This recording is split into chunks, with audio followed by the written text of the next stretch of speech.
అందరికీ శుభోదయం అండి. ఈరోజు శివునికి ఎంతో ప్రీతికరమైన రోజు, సోమవారం.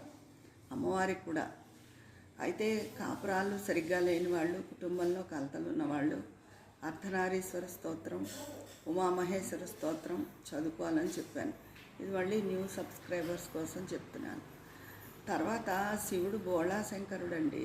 ఆయన్ని తండ్రి శివ అని ఆర్తితో పిలిస్తే మన బాధ తప్పకుండా వింటాడు ఆయన. అలాగే మనశ్శాంతి లేకపోయినా, ఒంట్లో ఎవరికైనా ఇంట్లో అనారోగ్యంగా ఉన్నా చంద్రశేఖరాష్టకం తప్పకుండా చదువుకోండి. రోజు చదువుకోవాలి.